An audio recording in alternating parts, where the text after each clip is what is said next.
శ్రీశైలాన గాలివానలు పెరిగి పెద్ద బండారాళ్ళు ఎగిరిపోతాయ్యా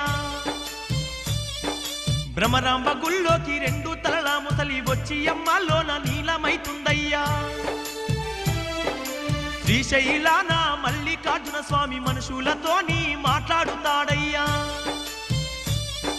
శివుడి కంట నుండి నిప్పులే కురువంగ గౌరమ్మ కన్నీరు మున్నీరైతుందయ్యా రాచరి కాలన్ని చెల్లిపోతాయ్యా రాతి బతవన్నేమో రంకెలేస్తాడయ్యా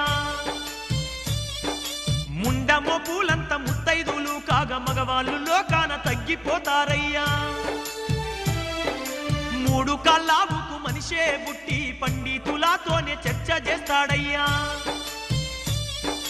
వెన్ను మీద 2 రెక్కలతోని వింత మనుషులు పుట్టుకొస్తారయ్యా తూర్పు దిక్కున 9